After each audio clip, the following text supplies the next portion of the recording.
네, 오늘은 창세기가 전하는 복음 그 22번째 시간입니다. 지난 시간에도 말씀드렸듯이 이제 창세기 11장을 끝으로 이제 창세기의 전반부가 끝났죠. 그리고 오늘부터 살펴보는 이 창세기 12장을 시작으로 이제 창세기의 후반부가 시작되게 됩니다. 창세기 전반부의 시작은요, 우리가 창세기 1장을 생각해 보면 떠오를 수 있겠지만 하나님께서 천지를 창조하셨다라는 것으로 시작되고 있죠. 근데 그 전반부의 마지막 절을 우리가 한번 보시면요, 창세기 11장 32절 말씀에 데라는 나이가 205세가 되어 하란에서 죽었더라. 어떤 단어로 끝나고 있습니까?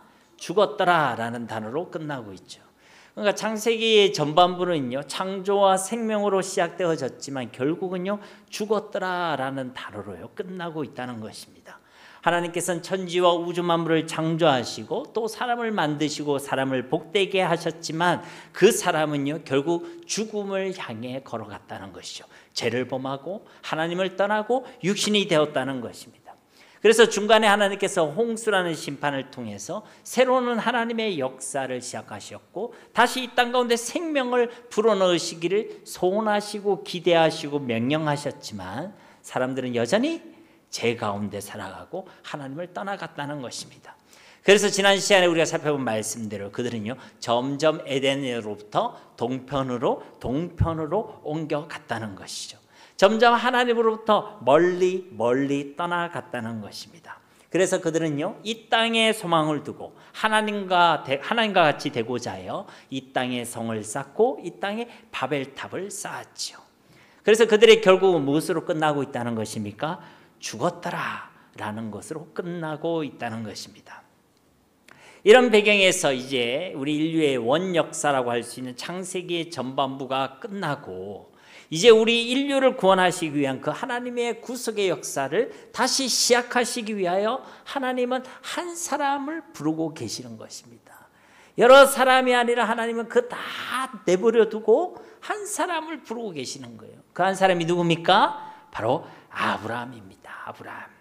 오늘 1절 말씀을 보시면요, 여호와께서 아브라함에게 이르시되 너는 너희 고향과 친척과 아비의 집을 떠나 내가 네게 보여줄 땅으로 가라. 누가 등장합니까? 아브라함이 등장하죠. 그런데 그보다 우리 눈에 먼저 들어와야 될 단어가 뭡니까? 그렇죠, 여호와 하나님께서 등장하고 계시죠. 그러니까 1절의 주어는요, 아브라함이 아닙니다. 1절의 주어는요, 바로 여호와 하나님이시죠. 이제 그 죽음으로 끝나고 있는 이 세상과 이 땅을 다시 구속하고 구원하시기 위하여 다시 이 땅 가운데 생명을 불어넣으시는 하나님의 일을 이제 시작하시려고 하시는데 그 일을 누가 주도하신다는 것입니까? 하나님이. 누가 그 일을 이루신다는 것입니까? 여호와 하나님께서 그 일을 이루어 가신다는 것입니다. 사랑하는 성도님 여러분, 구원의 역사를 이루어 가시는 주체는요, 바로 우리 여호와 하나님이신 줄 믿습니다. 나를 죄와 저주와 사망의 권세에서 구원해 주시는 분도 바로 하나님이십니다. 누구를 통해서 말입니까? 예수 그리스도를 통해서. 내 노력과 내 열심으로 내가 나를 구원할 수 있는 것이 아닙니다. 구원의 주체는요, 하나님이세요. 하나님만이 나를 구원해 주실 수 있습니다. 지금 내가 당하고 있는 그 모든 환난과 위기와 문제들 속에서도 나를 구원해 주실 분은 바로 우리 하나님이신 줄 믿습니다. 내 힘으로 내 문제를 해결할 수 있는 거 아닙니다. 내가 지금 직면해 있는 그 어려움과 환난에서 내가 나를 구원할 수 있다, 이것이 착각입니다. 내 힘과 내 열심과 내 수고로 이 위기에서 내가 벗어나 보자, 이것이요 불신앙이고 교만인 것입니다. 이미 우리는 창세기 전반부 말씀을 통해서요, 사람에게는 결코 어떠한 소망이 없다는 것을 확인할 수 있었죠. 사람에게는 어떤 소망이 없습니다. 계속 생명을 주시고 복을 주셨지만 결국 죽었더라, 죽음을 향해 끝나게 되는 것이 바로 사람의 유한함이고 연약함이고 죄성이라는 것이죠. 사람은 가만히 놔두면요, 똑바로 살아가지 않습니다. 사람은 가만히 놔두면요, 하나님을 향해 살아가지 않습니다. 자꾸만 하나님부터 멀어지죠. 하나님 반대편으로, 에덴의 동편으로 계속 하나님을 멀리하게 된다는 것입니다. 사람을 가만히 놔두면 하나님의 나라와 하나님의 영광을 구하지 않습니다. 어쨌든지 이 땅에 소망을 두고 자기의 성을 쌓으려고 하죠. 자기의 탑을 세우려고 합니다. 탑도 얼마만큼 높이 쌓습니까? 하늘에 이르러 보자.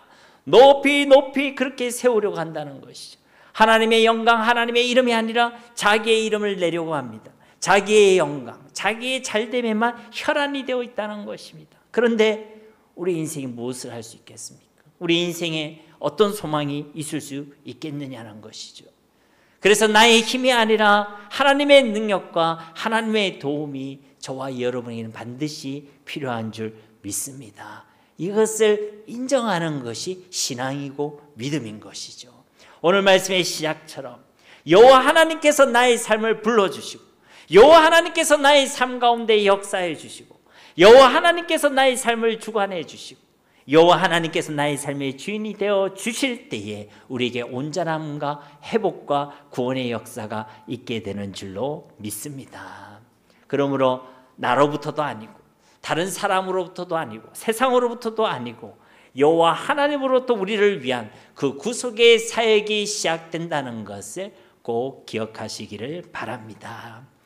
그리고 아브라함에게 이르시되, 그 다음 우리가 주목할 것은요, 바로 아브라함에게라는 것이죠. 아브라함이라는 사람에게 우리가 주목할 필요가 있다는 것입니다. 하나님께서요, 당시 많고 많은 사람들 중에서요, 아브라함을 불러내셨습니다. 아브라함을 꼭 집어서 불러내셨다는 거예요. 아브라함이 뭘 했는지 성경에서는요, 이야기하고 있지는 않습니다. 그럴 만한 자격이 있었는지 우리는 잘 모르죠. 그런데요, 자세히 보시면 그에게는 어떤 자격도 없었음을 알 수 있죠. 그래서 성경이요, 특별히 기록하고 있지 않습니다. 여러분, 아브라함이란 그 이름은요, 아브라함의 옛 이름이죠.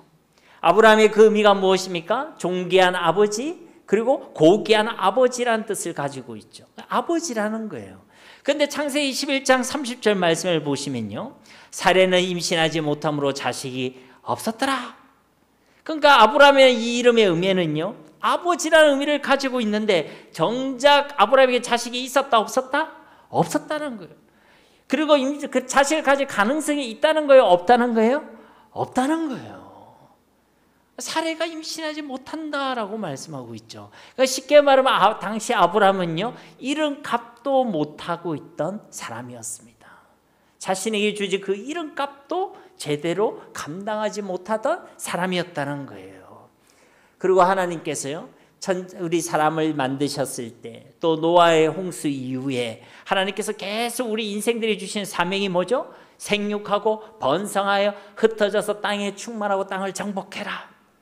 근데 정작 아브라함은요, 생육과 번성은커녕 자식도 한 명도 없었다는 거예요.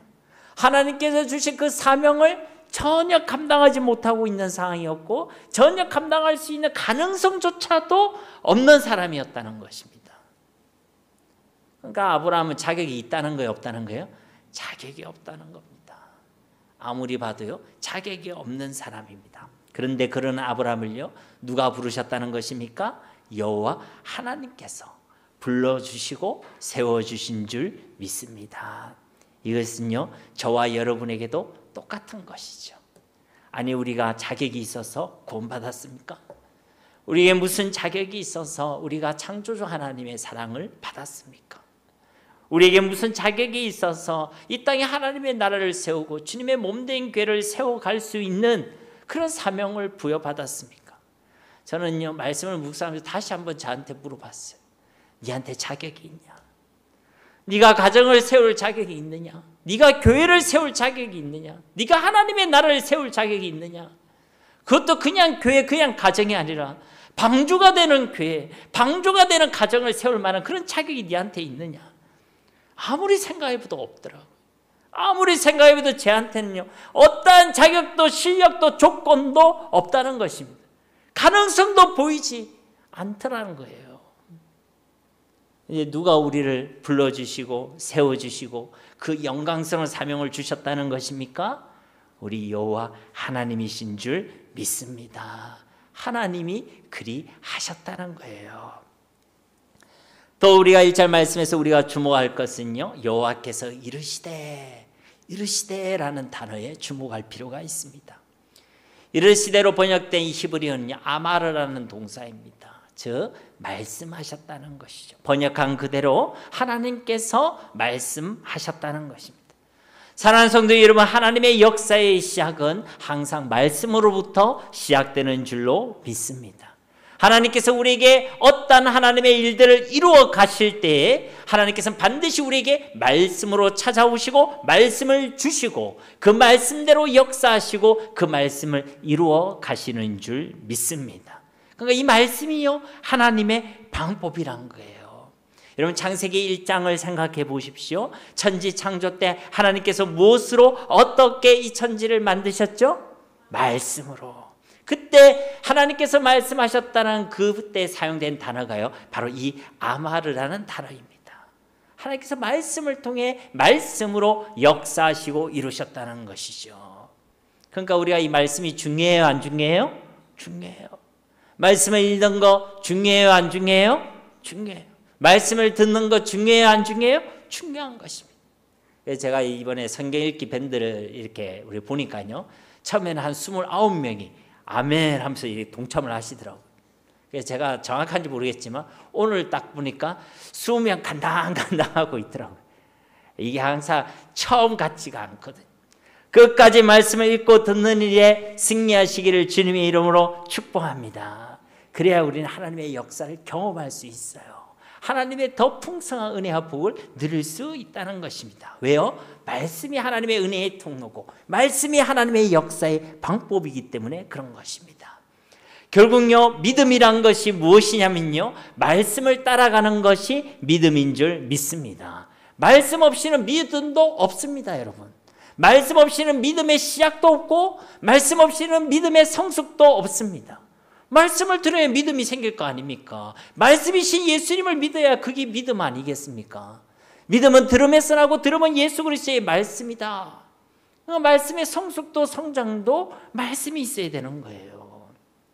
어떤 분들은 자기의 소원을 열거하고 또 자신의 계획을 쫙 세워놓고 하나님 될 줄로 믿습니다. 이건 믿음인가요? 이건 믿음 아닙니다. 자기의 소원이고 자기의 바람이고 자기의 확신일 뿐. 믿음은요 하나님의 말씀을 믿고 하나님의 말씀을 따라가는 것이 믿음인 줄 믿습니다. 어떤 분들은요 말씀 앞에서도요 자기가 계산하는 사람이 있어요. 딱딱 두들겨보고 이해타산을 다 따져보고 그래서 플러스가 되면 따라가고 마이너스가 되면 가만히 있고. 여러분 이것은요 믿음이 아닙니다. 그것이 플러스가 되든 내가 생각할 때 마이너스가 되든 뭐가 되든 말씀이면 따라가는 거, 말씀이면 순종하는 거, 말씀이면 아멘하는 거, 그것이 하나님께서 기뻐하시는 믿음인 줄로 믿습니다. 오늘 말씀에 아브라함도 보십시오. 1절 후반절 말씀해 보시면 너는 너의 고향과 친척과 아비의 집을 떠나 내가 네게 보여줄 땅으로 가라. 이 후반절은 하나님께서 아브라함을 택하시고 아브라함을 부르시고 그에게 주신 그 말씀의 내용이죠. 뭐라고 말씀하십니까? 동사를 기준으로 볼 때 너는 가라, 떠나가라 라고 말씀하죠. 어디에서 떠나가라는 것입니까? 여기에 보면 세 개의 명사가 등장하죠. 고향, 친척, 그리고 아버지의 집입니다. 그러니까 이걸 그냥 글자대로 이해하면 고향 떠나라고 하시는갑다. 가정도 부모도 다 떠나라고 하시는갑다. 이렇게 생각할 수 있겠죠. 이 명사 앞에 보면요. 뭐뭐로부터라는 민이라는 전치사가 붙어져 있습니다. 즉 고향으로부터 떠나가라. 친척으로부터 떠나가라. 아버지의 집으로부터 떠나가라는 것입니다. 앞서 얘가 이 세 개의 명사는요. 공통된 특징이 있습니다. 어떤 특징이 있죠? 안전한 곳입니다. 그리고요 안정적인 곳이죠. 그리고 보장되어 있는 곳입니다. 안정과 그리고 풍요로움이 보장되어 있는 곳이죠. 그리고 그것이 보이는 곳입니까? 안 보이는 곳입니까? 보이는 곳이죠. 다 보이는 곳입니다. 그런데 그곳에서 모든 것이 보장되어 있고 눈에 확실히 보이는 그곳을 하나님께서는 떠나가라 라고 명하고 계신다는 것입니다. 도전하고 계신다는 것이죠. 그리고 어디로 가라는 것입니까? 내가 네게 보여줄 땅으로 가라. 앞서 우리가요 고향이란 말이 있었잖아요. 이 고향이라 되어 있는데 옛날 개역 한글에는 뭐라고 되어 있습니까? 옛날 개역 한글 성경에 뭐라고 되어 있을까요? 개역 한글 때는 안 읽으셨습니까? 예, 본토 친척 아비집을 떠나라 있었죠. 본토라고 했습니다. 그러니까 본래의 땅이란 것이요. 사실 이 단어는요 고향이라는 의미가 없습니다. 아레츠라는 히브리어를 쓰고 있죠. 땅을 의미하는 것입니다. 땅. 그러니까 지금 네가 서 있는 그 땅을 떠나라는 것입니다. 모든 것이 다 보이고 있는 그 땅을 떠나서 이제는 내가 보여줄 그 땅으로 가라는 것입니다. 여러분, 보여줄 땅이라는 것은 지금 보인다는 것입니까? 안 보이는 거예요. 그렇죠? 보이지 않았다는 것입니다. 보지도 못했고 지금도 안 보이지만 앞으로 보여줄 그 땅으로 가라는 거예요. 여러분, 믿음은요 바로 보이지 않는 곳을 향해 나아가는 것입니다. 그래서 하나님께서는요 보이는 그곳에서 보이지 않는 그 땅으로 가라라고 말씀하고 있다는 것이죠. 이것이 아브라함을 향한 하나님의 명령이었고 하나님의 소원이었습니다. 아브라함에게만 그런가요? 아니요. 저와 여러분에게도 똑같이 말씀하고 계시는 것이죠. 보이는 것을 떠나서 보이지 않는 곳으로 가라. 이것이 저와 여러분에게 주시는 하나님의 명령이고 하나님의 소원이란 것입니다. 사랑하는 성도님 여러분, 하나님께서는요 이와 같이 우리에게 믿음을 요구하시고 믿음으로 살아가기를 소원하시는 줄 믿습니다. 우리 하나님께서는요 우리가 믿음으로 살아가고 믿음을 고백하시기를 소원하신다는 것입니다. 여러분, 믿음은요 보이는 것을 따라가는 것이 아닙니다. 믿음은 보이지 않는 것을 믿음으로 따라가는 것이 믿음입니다. 제 말이 아니라 히브리서 11장 1절 말씀, 우리 잘 아는 말씀이죠. 함께 봉독해 보겠습니다. 믿음은 바라는 것들의 실상이요 보이지 않는 것들의 증거니. 아멘. 그렇죠. 믿음은 보이는 것이 아니라 보이지 않는 것을 따라가는 것입니다. 그리고 그 걸음에 반드시 믿음의 증거가 나타나게 되는 줄로 믿습니다. 보이지 않는 것을 따라가는 것이 믿음이란 거예요. 그렇다고요 도 아니면 뭐라는 식으로 모험을 하고 도전을 하고 도박을 하라라는 것이 아닙니다. 여러분, 우리는 보이지 않지만 무엇을 따라갑니까? 하나님의 말씀을 따라가잖아요. 말씀을 따라가는 것이 믿음인 줄 믿습니다. 보이지 않지만 하나님의 말씀이면 따라간다는 거예요. 그럼 여러분, 믿음을 오늘 이 시간을 통해 분명히 정의하시기 바랍니다. 믿음은요 말씀을 믿고 말씀을 따라가는 것입니다. 때로는 그것이 보이지 않더라도 말씀이면 따라가는 것이 바로 믿음인 줄 믿습니다. 아니, 보이면 누가 못 따라갑니까? 보이면 다 따라갈 수 있잖아요. 여러분, 보이는 것을 따라가는 것은 믿음이 아니에요. 그것은 예수 안 믿는 사람도 할 수 있는 것입니다. 물론 하나님께서요 우리에게 믿음이 연약할 때는 보여주실 때도 있습니다. 홍해를 건널 때도 보면 어떻습니까? 모세를 제외하고 나머지 이스라엘 백성들에게는 보여주시죠. 홍해가 갈라진 것을 보여주시고 이스라엘 백성들로 건너게 하십니다. 그런데 그 다음 이제 요단강을 건널 때는 어떻게 하셨습니까? 보여주시지 않으셨죠. 그리고 건너라고 하셨습니다. 그 말에 이스라엘 백성들은 어떻게 했습니까? 용기를 낸 것이 아니라 그 하나님의 말씀을 믿고 말씀을 따라서 보지 않고도 보이지 않아도 그 요단강을 향해 그 발을 내딛었다는 것이죠. 그것이 바로 믿음인 줄로 믿습니다. 그래서 어떤 역사가 일어났습니까? 여호수아서 3장 15절 16절에 보면 요단이 곡식 거두는 시기에는 항상 언덕에 넘쳤더라. 그 물이 지금 졸졸 흐르고 있는 게 아니에요. 이 시기의 요단강은요 언덕에 넘칠 정도로 가득 차 있었다는 것이죠. 개를 맨 자들이 요단에게 이르며 개를 맨 제사장들이 발이 물가에 잠기자 그럼에도 불구하고 발을 내딛었다는 것이죠. 16절에 그 위에서부터 흘러내리던 물이 거쳐서 사르단에 가까운 매우 멀리 있는 아담 성읍 변두리에 일어나 한 곳에 쌓이고 아라바의 바다 여매로 향하여 흘러가는 물은 온전히 끊어짐에 백성이 여리고 앞으로 바로 건널세. 물이 멈추고 물이 끊어졌다는 것입니다. 그리고 이스라엘 백성들이 그 요단강 한가운데를 걸어갔다는 것이죠. 그들이 보이지 않는 것, 보이지 않더라도 믿음으로 그들이 걸어갔더니 그곳에 믿음의 증거, 믿음의 역사가 나타났다는 것입니다.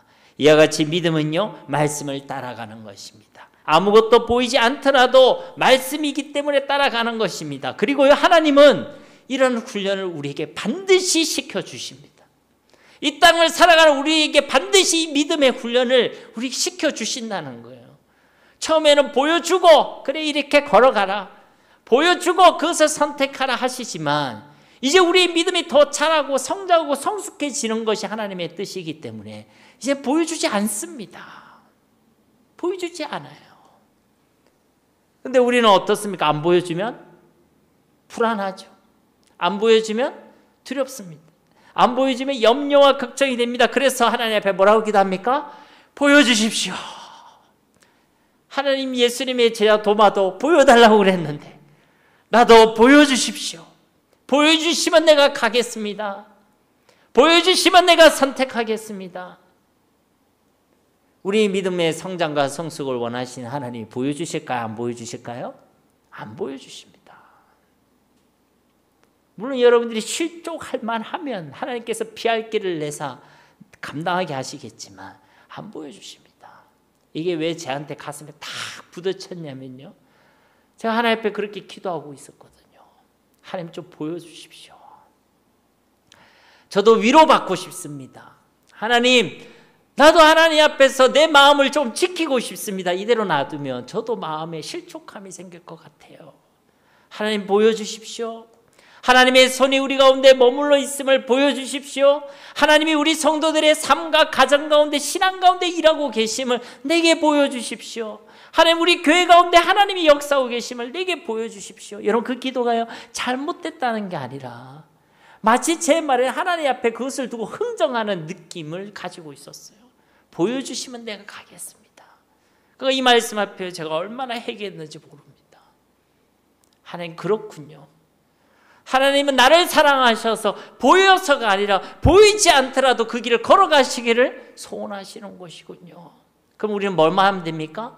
믿음으로 그 길을 걸어가면 되는 것입니다.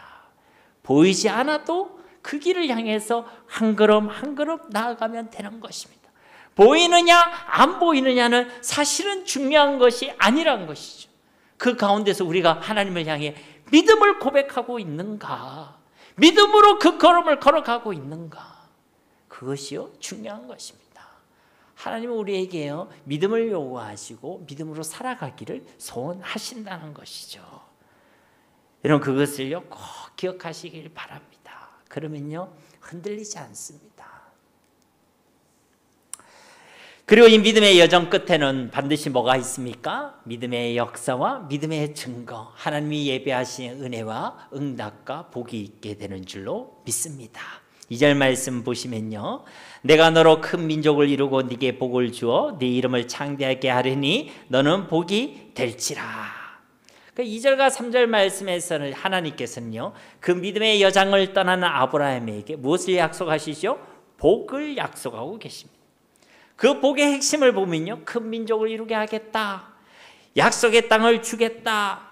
이것은 무엇을 의미하냐면 하나님의 나라를 의미하고 있는 것입니다. 나라의 3요소가 무엇이라고 했죠? 주권과 영토와 백성이죠. 하나님께서는 아브라함에게 땅과 백성을 약속하고 계시죠. 주권은 누구에게 있습니까? 하나님께 있죠. 그러니까 하나님의 나라 아닙니까? 하나님의 나라를 주시겠다라고 말씀하고 있다는 것이죠. 하나님의 나라를 아브라함과 그의 씨를 통해서 반드시 이루시겠다. 그 하나님의 나라를 천하 만민에게 허락해서 천하 만민이 복을 얻게 하겠다라고 말씀하고 계신다는 것입니다. 2절 말씀을 보면요 큰 민족을 이루게 하겠다라고 말씀하고 계시죠. 여러분 이게 지금 아브라함에게는요 말이 안 되는 이야기입니다. 왜 그렇죠? 아브라함의 그의 아내는요, 임신을 할 수 없는 상태입니다. 자녀도 없죠. 이미 현실과 안 맞는 이야기예요. 그럼에도 불구하고 하나님께서는 너로 말미암아 큰 민족을 이루게 하겠다. 현실로 볼 때 그 하나님의 말씀은요, 뜬구름 잡는 이야기로, 허황된 이야기로, 전혀 현실성이 없는 이야기로 들려질 수 있습니다. 그런데 이것은 지금 누구의 말씀이죠? 하나님의 말씀, 하나님의 약속입니다. 그래서 아브라함은요, 이 말씀을 따라간 것이죠. 그게 현실성이 있느냐 없느냐를 고민한 것이 아니라, 이해 타산을 따져본 것이 아니라 믿음으로 이 하나님의 말씀을 따라갔다는 것입니다. 그리고 이 믿음의 결단과 그 걸음에 하나님께서는 약속하신 말씀대로 이루시고 성취하여 주셨다는 것이죠. 아브라함을 통해서 히브리 민족이라는 이스라엘을 세워주신 것입니다. 그리고 영적 이스라엘을 세워주셨죠. 수많은 예수 그리스도를 믿음으로 고백한 그리스도인들이 이 땅에 살아가게 하셨다는 것입니다. 또 말씀을 보시면 내 이름을 창대하게 하리니, 이것도 다 지금 이 아브라함의 현실과는 맞지 않죠. 당시 자녀가 없다는 것은요, 단순히 무자다라는 것이 아닙니다. 그 사회적으로 볼 때는요, 무시와 조롱의 대상이 되는 것이죠. 그래서 안 맞다는 것입니다. 그가 무슨 대단한 일가를 이룬 것도 아니죠. 설상가상으로요, 그나마 그와 함께 있고 그와 머물렀던 그 가문도 그 배경도 이제 다 뒤로하고 떠나야 되는 그런 상황 가운데 있습니다. 그런데 무슨 아브라함의 이름이 그렇게 대단하겠습니까? 그야말로 무명소졸에 불과한 이름, 정말로 세상에 전혀 이름이 알려지지 않은 보잘것없는 이름이 바로 아브라함이었다는 것이죠. 그런데 이 말씀이 이후에 이루어졌습니까? 안 이루어졌습니까? 이루어졌죠. 제가 이 말씀 준비하면서 2024년 통계 자료를 보니까요, 전 세계 인구 중에 약 55%가 아브라함을 믿음의 조상으로 고백하고 있더라고요. 이 55%는 뭐에 대한 데이터냐면 기독교뿐만 아니라 이슬람교도 포함한 것입니다. 이슬람도 아브라함을 믿음의 조상이라고 얘기해요. 어쨌든 믿든 안 믿든 간에요, 전 세계 반 이상의 인구가 아브라함을 존중하고 존경하고 있다는 것입니다. 말씀대로 하나님께서 이루신 것이죠. 그리고 계속해서 2절 말씀해 보시면 너는 복이 될지라, 복 그 자체가 되게 하신다라고 말씀하고 있죠. 누가 말입니까? 내가 너로. 내는 누굽니까? 하나님. 하나님이 우리를 복되게 하신다는 것입니다.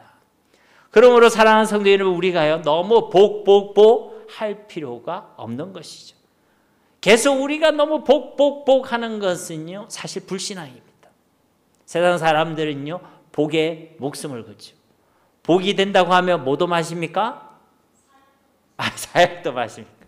사약도 마시고 양잿물도 마시고. 우리는 사약, 양잿물 마실 필요 있어요, 없어요?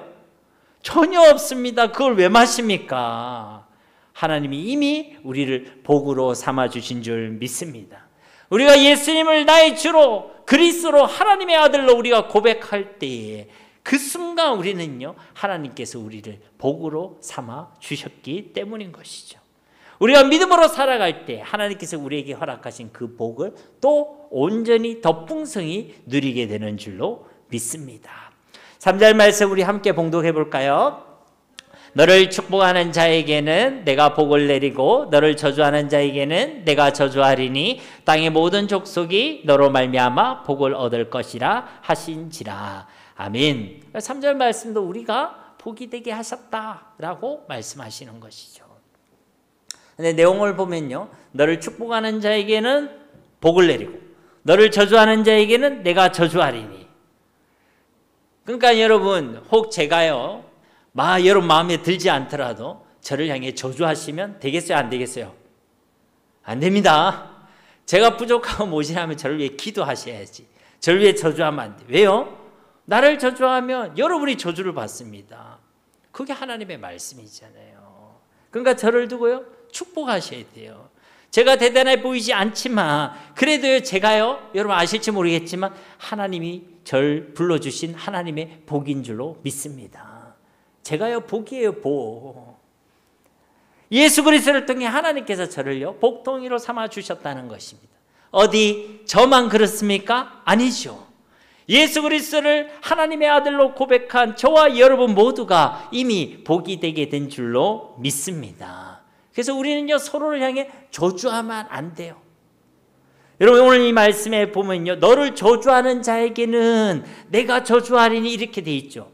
개역 한글로 보면요, 같은 저주로 보입니다. 근데요, 다른 단어를 사용하고 있어요. 먼저 너를 저주하는 자에게라는 이 저주는요, 주술적인 그런 저주를 얘기하는 것이 아닙니다. 그 사람을요, 가벼이 여기는 거, 그 사람을 무시하는 거, 그 사람을 하찮게 여기는 거, 그 사람을 비방하는 것을 의미하는 거예요. 그러니까 내가 그 사람을 하찮게 여기고 내가 그 사람을 무시하고 내가 그 사람을 비방하면 하나님께서 우리를 저주하겠다. 이거는요, 우리가 알고 있는 그 저주입니다. 하나님이 심판하시겠다는 거예요. 그러니 우리는요, 서로를 사랑하고 축복하는 그런 교회와 가정이 되어야 할 줄 믿습니다. 그게 우리가 복 받는 길이에요. 그러니까 여러분, 너무 얄밉게 하는 사람이 있으면 어떻게 되겠어요? 축복하시기를 주님의 이름으로 축복합니다. 왜 우리 그런 말 있잖아요. 넘어지더라도 하나님의 복을 받을지어다. 뒤로 넘어지더라도 앞으로 하나님의 복을 받을지어다. 여러분, 그렇게 축복하시기를 간절히 소망합니다. 3절 후반절에 보면요, 땅의 모든 족속이 너로 말미암아 복을 얻을 것이라 하신지라. 이 구절만 봐도요, 하나님께서 약속하신 복이요, 세상의 소유나 지위가 아님을 알 수가 있죠. 소유가 지위가 하나님이 말씀하신 복의 본질이라면 예수님을 주로 고백한 모든 사람은 다 부자가 되어야 되겠죠. 다 권력 있는 사람이 되겠죠. 다 높은 지위를 가지는 사람이 되어야 할 것입니다. 그래서 어떤 분들은 이런 것을 가지고 또 성경을 가르치는 분들이 있더라고요. 예수 믿으면 다 부자가 되어야 한다. 여러분, 그건요, 성경적인 가르침이 아닙니다. 성경이 말하고 있는 복의 핵심은요, 하나님 나라 예수 그리스도인 줄로 믿습니다. 그 천하 만민이 복을 얻을 것이라는 것은 천하 만민이 다 권력자가 되고 돈 많은 부자가 되고 하는 것이 아닙니다. 예수 그리스도를 통하여 하나님의 나라를 맛보고 누리게 되는 것, 그것이 하나님께서 우리에게 주신 복의 본질인 줄 믿습니다. 여러분, 예수님이 복이에요. 예수님을 통해 하나님을 만나는 것이 복이고, 예수님을 통해 하나님과 함께하는 것이 복이고, 예수님을 통해 우리가 하나님을 닮아가는 것이 바로 복인 줄로 믿습니다. 그것이 최고의 축복인 것이죠. 4절 말씀에 이에 아브라함이 여호와의 말씀을 따라갔고 롯도 그와 함께 갔으며 아브라함이 하란을 떠날 때 75세였더라. 4절 말씀에 보면 아브라함이 무엇을 따라갔다라고 말씀하고 있습니까? 이에 아브라함이 여호와의 말씀을 따라갔고. 오늘 설교 제목이 뭡니까? 아브라함이 말씀을 따라갔고. 여러분, 이것이 바로 믿음인 줄로 믿습니다. 성도들은요, 믿음으로 살아가야 되는 거예요. 하나님의 말씀을 따라가야 한다는 것입니다. 세상이 아닙니다. 사람들의 말에 너무 좌지우지되지 마시기 바랍니다. 나의 지식과 경험을 가지고 내 인생을 선택하지도 마시기 바랍니다. 내게 주신 현실과 지금의 상황을 가지고 이해타산을 따지지도 마시기 바랍니다. 우리가 믿어야 될 것은요, 하나님의 말씀입니다. 우리가 따라가야 될 이정표도 오직 하나님의 말씀인 줄 믿습니다. 어떤 분은 자기의 모습과 자기 상황에 속는 사람이 있습니다. 내가 이런데, 내가 이 모양이 이 꼴인데, 내가 이렇게 부족한데, 그것도요, 신앙이 아닙니다. 우리는 말씀을 믿고 말씀을 따라가야 될 줄로 믿습니다. 오늘 4절 말씀에 보면요, 또 다른 인물이 등장하죠. 누굽니까? 바로 아브라함의 조카 롯이죠. 그도요, 아브라함과 함께 하란을 떠났습니다. 아니, 이 롯은요, 또 무슨 깡이 있어가지고 아브라함과 함께 이것을 떠났는지 잘 모르지만 우리는 롯이 어떤 인물인지 뒤에 창세기 이야기를 통해서 조금 알고 있죠. 그는요, 분명한 사실은 그는 아브라함과 같이 하나님으로부터 말씀과 소명을 받은 인물은 아니었습니다. 아마도 자기만의 계산이 있었겠죠. 롯은요, 계산을 잘하는 사람이었습니다. 그래서 아브라함을 따라 나섰을 것입니다. 창세기 13장에 보면 아브라함이요, 롯을 두고 이야기하죠.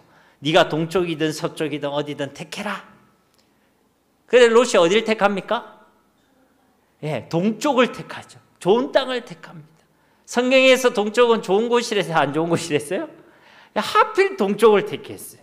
하나님과 상관없이 동쪽에 위치한 소돔과 고모라를 택했죠.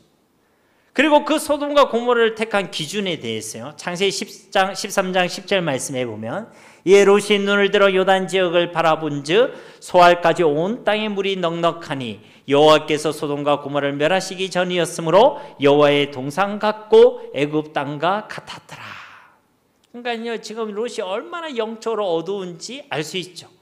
아니 지금 망할 도시를 보고 제약의 도시를 보고 여호와의 동상 같다. 이게요 지금 영적으로 완전 어두운 것입니다. 우리가 은혜로 충만하고 성령으로 충만하면 이 세상이 분별되게 되는 줄로 믿습니다. 근데 우리가 영적으로 힘이 없으면, 눈이 어두우면 어떻습니까? 내가 다 죽어가는 곳인데도 그곳이 제약의 땅이고 제약의 시간임에도 불구하고 여호와의 동산인 줄 알아요. 여호와의 동산인 줄 압니다. 기쁘고 즐겁고 즐길 게 많고 편하고, 그런데 사실은요 다 죽어가는 거예요. 그걸 여호와의 동산같이 여기는 것이 지금 내가 얼마나 영적으로 어둡다, 이 롯이 얼마나 영적으로 어둡다는 것을 보여주고 있는 것이죠. 이 롯이 선택한 그 선택의 기준 어디에도 하나님의 말씀은 없습니다. 세상의 기준만 가득할 뿐이죠. 어디가 더 살만한가? 어디가 더 많은 내게 이익을 줄 것인가? 어디가 더 즐거울 것인가? 어디가 더 편할 것인가? 어디가 더 안정적이고 안전할까? 그것만을 지금 보고 있다는 것이죠. 아브라함이 질문하고 나서요, 뭐 시간을 많이 줬겠습니까? 짧게 줬겠죠. 근데 그 짧은 순간, 질문하고 답하는 그 짧은 순간에 롯은요 순간적으로 이 머리를 굴리고 계산을 하고 견적을 딱 냈다는 것이죠. 그래서 어떤 결과를 맞이했습니까? 불과 유황으로 하나님의 심판을 받게 된 것이죠. 여러분, 하나님 말씀 속에서 머리를 비상하게 굴리지 마시고 나의 상황, 나의 여건, 어느 게 더 이익인가 비상하게 계산하지 마시고, 여러분 하나님 말씀 앞에 아멘으로 믿음으로 순종하시고 그 말씀을 따라가시기를 주님의 이름으로 축복합니다. 여러분, 성도는요 믿음을 고백하고 믿음으로 살아가는 사람입니다. 나의 힘과 경험과 인본주의가 아니라 말씀을 따라가고 말씀대로 이루시는 하나님을 경험하며 살아가는 자들이 바로 하나님의 사람들이란 것이죠. 왜냐하면 그것이요 진짜 우리에게 복이 되기 때문에 그런 것입니다. 그래서 하나님은 이 훈련을 포기하지 않으십니다. 우리에게 믿음의 훈련을 주시기를 포기하지 아니하십니다. 우리는 하나님 좀 그만 좀 주십시오 할지 모르겠지만 우리 인생 가운데 하나님께서 이 믿음의 훈련을 계속해서 주십니다. 보이지 않더라도 걸어갈 수 있도록, 계산되지 않더라도 그것을 선택할 수 있도록 하나님께서 이 믿음의 훈련을 우리에게 계속 주신다는 것입니다. 그런 믿음의 훈련 앞에서, 그런 하나님의 초청 앞에서 우리는 어떻게 해야 되겠습니까? 아유 싫습니다, 아유 부담스럽습니다, 그렇게 해야 되겠습니까? 아니죠. 그것이 우리를 향한 하나님의 사랑이고 하나님의 은혜이고 하나님의 방법임을 알고 그것이 진짜 내게 복이 됨을 믿고 감사하고 기뻐하고 기대하고 환영해야 될 줄로 믿습니다. 그것이요 예수를 믿는 자의 삶에 맺을 수 있는 하나님의 은혜고 하나님의 축복인 것이죠. 5절 말씀에도 아브라함이 그의 아내 사레와 조카 롯과 하란에서 모은 모든 소유와 얻은 사람들을 이끌고 가나안 땅으로 가려고 떠나서 마침내 가나안 땅에 들어갔더라. 4절 말씀에 이 아브라함이 여호와의 말씀을 따라갔다라는 그 말씀의 이제 부연 설명이 이 5절 말씀이죠. 하나님의 말씀을 믿는 믿음으로 말씀을 따라 말씀대로 고향과 친척과 아버지의 집을 떠나서 이제 마침내 가나안 땅에 들어갔다라는 것입니다. 여러분, 갈대우를 떠나서 아브라함이 바로 가나안 땅으로 갔나요? 아니면 도중에 하란을 경유했나요? 하란을 경유했죠. 근데 갈대우르에서 하란까지 가는 것만 해도 약 1000km가 된다고 합니다. 근데 하란에서 다시 가나안 땅으로 가는데 약 600에서 700km가 된다는, 그러니까 이게 1500km가 되는 긴 여정을요 지금 이 아브라함이 걸어갔다는 것입니다. 혼자 걷는 것도 아니고 그의 모든 소유와 물자를 다 챙겨서 그야말로 초장거리 대규모 이사를 하고 있다는 것이, 이사란 말보다는 이주 내지 이민을 지금 하고 있는 것입니다. 그러니 이 기간이요 뭐 하루 이틀 가지고 되겠습니까? 지금 옆 동네 가는 거 아니에요. 양산에서 지금 부산이나 대구 가는 정도가 아닙니다. 그러니까 수개월이 걸렸다는 것이죠. 그런데 여러분 한번 생각해 보십시오. 아브라함은요 지금 뭔가를 보고 가는 게 아니에요. 보이는 것은 아무것도 없습니다. 그냥 보여주신다라는 말씀만 믿고 지금 이 길을 걸어가고 있죠. 그냥 아무것도 보지 못하고 아무것도 안 보이는 그 어둠의 터널을요 혼자 지금 묵묵히 걸어가고 있는 것입니다. 하루 자고 일어났으면 보이는 게 있습니까? 없죠. 그 다음 날에도 다시 자고 일어났는데 보이는 것이 있습니까? 없죠. 좀 더 가나안 땅과 가까워지면 보이는 것이 있습니까? 그래도 없습니다. 달라지는 것도 없고 새로운 것도 없습니다. 말씀을 믿고 그 믿음의 여정을 떠나고 출발했지만 이 수개월이라는 이 시간 속에서 아무것도 보이는 것이 없었습니다. 그래서 그래도요 그 길을 걸어갔죠. 창세기 11장 31절에 보면요 데레가 그 아들 아브라함과 하란의 아들인 그의 손자 롯과 그의 며느리 아브라함의 아내 사레를 데리고 갈대인의 우르를 떠나 가나안 땅으로 가고자 하더니 하란에 이르러 거기 고류하였으며 그 가나안 땅으로 바로 못 갔습니다. 특히 이 무리를 지금 이끌고 있는 건 아브라함이 아니에요. 아브라함의 아버지인 데라입니다. 데라가 왜 떠난지는 잘 알지 못해요. 뭐 아브라함이 이런 계시를 받았으니까 내가 이런 계시를 받았는데 아버지 우리가 떠나야 됩니다 해서 설득당했는지 어쨌는지 그건 모릅니다. 아니면 더 나은 성공을 위해 택했을 수도 있겠죠. 어쨌든 그 데라도요 하나님의 말씀을 받고 지금 떠난 것은 아닙니다. 그래서요 옆길로 샜어요. 하란으로 샜습니다. 믿음으로 시작했는데 끝까지 믿음에 머물러 있지 못했습니다. 믿음으로 걸음을 내딛었는데 출발했는데 결국은요 옆길로 샜습니다. 하란에서 샜어요. 이 데라는 어디에서 죽었죠? 하란에서 죽었어요. 하란에서 죽었습니다. 그래서 오늘 말씀해 보면요 그 아버지도 떠나라 라고 아브라함에게 얘기하는 거예요. 그 아버지에게서도 떠나라. 옆길로 새지 말라는 것이 내가 약속할 땅으로 가라는 것입니다. 그러니까요 히브리라는 이 단어의 뜻이요 뭐냐면 강을 건너다거든요. 근데 이 하란이라는 이 도시는 어디냐면 강을 건너기 전에 위치해 있습니다. 유프라테스 강을 건너야 되는데 그걸 건너지 않았다는 것이죠. 강 건너편에 그냥 머물러 있었다는 것입니다. 이에 대해서 여호수아를 통해 하나님께서 뭐라 말씀하시냐면요 여호수아서 24장 2절과 3절 보면 여호수아가 모든 백성에게 이르되 이스라엘의 하나님 여호와께서 이같이 말씀하시기를 옛적에 너희의 조상들 곧 아브라함의 아버지 나홀의 아버지 데라가 강 저쪽에 거주하여 다른 신들을 섬겼으나 강을 건넜다는 거예요? 안 건넜다는 거예요? 안 건넜죠. 그러니까 하란에 남아서 우상 숭배했다는 것입니다. 내가 너희 조상 아브라함을 강 저쪽에서 이끌어내어 가나안 온 땅에 두루 행하게 하고 그의 씨를 번성하게 하려고 그에게 이삭을 주었으며 근데 그 강으로부터 그 강 건너편으로부터 이 아브라함을 하나님께서 불러내어 주셨다는 것입니다. 아무튼요 그렇게 먼 길을 하루하루 뭔가 더 보이는 것도 없는데 아브라함은요 그 길을 끝까지 걸어갔다는 것이죠. 그래서 이 말이 이해가 되는 거예요. 마침내 그 가나안 땅에 도착했더라. 마침내 그 가나안 땅에 도착했더라. 그 보이지 않는 그 길을요 계속 보이지 않았지만 그 길을 포기했다는 거예요? 포기하지 않았다는 거예요? 포기하지 않았다. 끝까지 믿음에 머물러 말씀을 따라갔다. 믿음으로 걸어갔다는 것입니다. 자 그런데 6절 말씀을 보십시오. 아브라함이 그 땅을 지나 세겜 땅 모래 상수리 나무에 이르니 그때 가나안 사람이 그 땅에 거주하였더라. 자 아브라함이 도착했죠. 도착을 해보니까 여기는 아브라함 땅하고 표지가 붙어 있었어요? 없었어요? 없었어요. 아니 그렇게 죽을 똥 살똥 뭐 그 표현이 적절할지 모르겠지만 어쨌든 아무것도 보이지 않는 그 수개월의 여정을 이제 마치려고 하면서 그 땅에 도착했는데 여기는 아브라함 땅이라고 되어 있지 않았다는 거예요. 오히려 그 땅에 이르니 그곳에 누가 있었다고요? 그때 가나안 사람이 그 땅에 거주하였더라. 아브라함 땅이라고 되어 있는 게 아니라 여기는 가나안 사람 땅이라는 것입니다. 여러분 같으면 어떻겠어요? 낙심되죠. 속으로 그런 생각이 들어요. 내가 어떻게 왔는데 말씀만 믿고 왔는데 하나님이 가라고 해서 왔는데, 그렇게 수천 킬로미터를 그렇게 걸어왔는데, 이렇게 믿음으로 내가 버티고 여기까지 왔는데, 하나님 이게 뭐예요? 하나님 이게 뭡니까?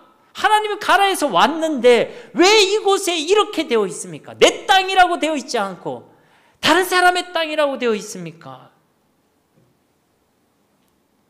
자기가 볼 때 하나님 말씀이 여전히 나한테 이루어지지 않고 있음을 지금 확인한 것이죠.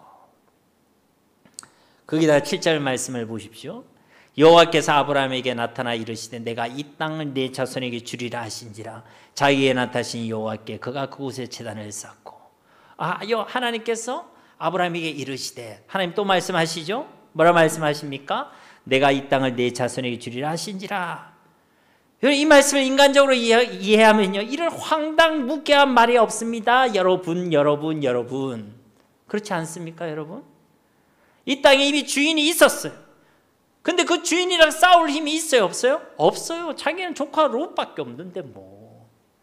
근데 그 땅의 원주민은 이미 세력을 이루고 족속을 이루고 있는 그런 상황입니다. 싸움 자체가 성립이 되지 않는 상황이에요. 피할 수밖에 없죠. 그래서 뒤에도 나오지만 아브라함은 그냥 피합니다. 근데 하나님께서는 또 말씀하시죠. 그 땅을 주겠다. 그런데 그 땅을 누구에게 주겠다는 겁니까? 아브라함에게 주시겠다는 게 아니라 아브라함의 자손에게 주시겠다라고 말씀하고 있는 거예요. 맥이 빠지겠어요? 안 빠지겠어요? 맥 빠지죠. 기껏 여기까지 왔는데 지금 당장 그러면 주겠다가 아니라 앞으로 주겠다. 앞으로 자손에게 주시겠다. 아브라함에게 더 무엇을 요구하고 있습니까? 계속 믿음을 요구하고 있는 거예요. 어떤 믿음요? 보이지 않지만 그 길을 묵묵히 걸어갈 그 믿음을 계속해서 아브라함에게 요구하고 계신다는 것입니다, 여러분. 아브라함에게 그래 자손이라도 있으면 다행이지. 이놈에게 주겠구나 하고 보이잖아요. 근데 아브라함은요, 무자합니다. 자식이 없어요. 자손이 없습니다. 아니, 이쯤 되면 성격이 급한 사람은 뭐라고 얘기하겠어요? 아니, 지금 누구 놀리는 것도 아니고 그렇게 하지 않겠습니까? 근데 아브라함은 어떻게 하죠? 7절 후반절에 보면 여호와께 그가 그곳에서 제단을 쌓고. 여러분 아멘이십니까? 보이지 않는 믿음을 계속 요구하시는 그 하나님 앞에 아브라함은요, 믿음으로 나아가고 있다는 것입니다. 여러분 그래서 아브라함은요, 믿음의 조상이에요. 그 약속의 땅에서 자기 살 집을 이제라도 내가 내 살 집을 지어보자. 이제라도 나를 보여줄 성을 쌓아보자. 이제라도 내 힘으로 해보겠다는 밥의 탑을 쌓자가 아니라 하나님 앞에서 제단을 쌓았다는 것입니다. 하나님의 약속의 말씀을 믿음으로 받아들이고 믿음으로 반응하고 있다는 것이죠.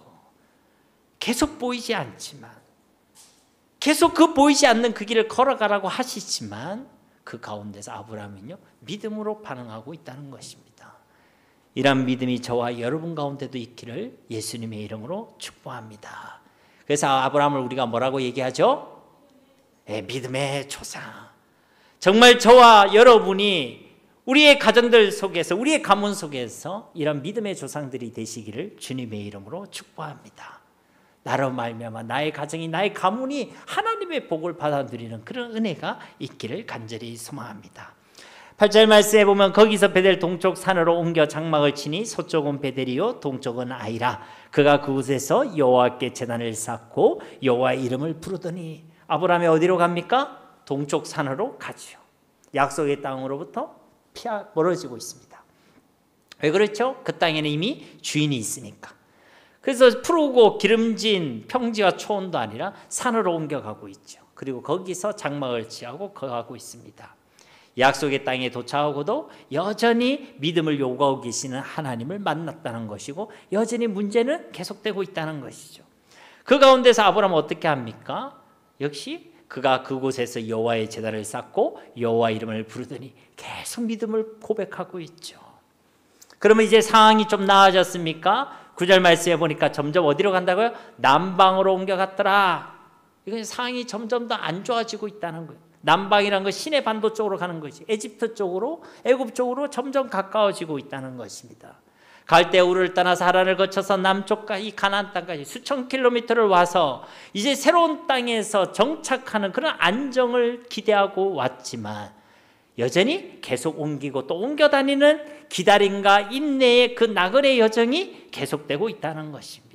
믿음으로 기다리고 믿음으로 인내해야 될 그것을 하나님께서 계속해서 요구하고 계신다는 것입니다. 그러나 분명한 것은 무엇입니까? 우리가 이 아브라함과 같이 끝까지 믿음에 머물러서 말씀을 따라간다면 하나님께서 우리 가운데 반드시 믿음의 역사를 이루어 가실 줄 믿습니다. 끝으로 야고보서 5장 11절 말씀 우리 함께 봉독해 보겠습니다. 야고보서 5장 11절 말씀 함께 봉독합니다. 보라, 인내하는 자를 우리가 복되다 하나니 너희가 욥의 인내를 들었고 주께서 주신 결말을 보았거니와 주는 가장 자비하시고 긍휼히 여기시는 이시니라. 아멘. 여기서 인내는 말씀을 따라가는 것이죠. 우리 믿음에 머물러 있는 것입니다. 그런 자가 복이 있는 줄로 믿습니다. 그에게는 반드시 하나님께서 주시는 결말이 있게 되는 줄로 믿습니다.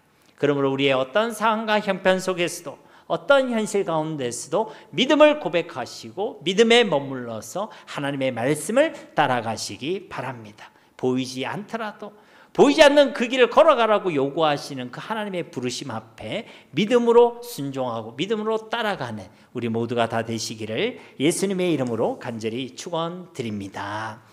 우리 말씀을 기억하시면서 함께 기도하기를 소망합니다. 주님, 우리에게 이러한 믿음을 다하여 주시옵소서. 믿음으로 살아가게 하시고 주의 말씀을 따라가게 하여 주시옵소서. 보이지 않는 길이라 할지라도 하나님, 우리가 믿음으로 반응하길 원합니다. 끝까지 믿음으로 따라가길 원합니다. 우리 합심으로 기도하겠습니다. 아버지 하나님, 감사합니다. 우리를 너무나도 사랑하시는 주님, 하나님, 우리에게 아브라함과 같은 믿음을 다하여 주셨길 원합니다. 우리 인생의 걸음 가운데, 우리의 선택 가운데 하나님, 보이지 않는 것들이 많이 있습니다. 분명히 그것이 하나님의 말씀에도 불구하고 하나님, 그 길을 걸어갈 때에 하나님, 아직도 많은 기다림과 인내를 요구하는 시간들이 우리 가운데 있음을 고백합니다. 주님, 우리에게 믿음을 다하여 주시옵소서. 하나님, 그 하나님의 부르신 하나님의 말씀 앞에 하나님, 손익을 따지지 않게 하시고 이해타산을 따지지 않게 하여 주시옵소서. 계산하지 아니하게 하여 주시옵소서. 우리가 말씀을 따라가게 하시고 믿음으로 반응하게 하시고 그 믿음의 여정 가운데 하나님, 아무것도 보이지 않더라도 그 믿음을 지켜내게 하시고 끝까지 믿음에 머물러 수 있는 우리 모두가 되어지게 하여 주시옵소서. 우리 믿음 가운데 반드시 그 믿음의 역사를 이루어 가시고 하나님께서 예비하시고 준비하신, 주께서 예비하신 그 결말을 맛보게 하시는 하나님이 계심을 우리가 알게 하시고 그것을 맛보고 누릴 수 있는 우리 모두가 되어지게 하여 주시옵소서. 주신 말씀대로 우리 가운데 역사하시고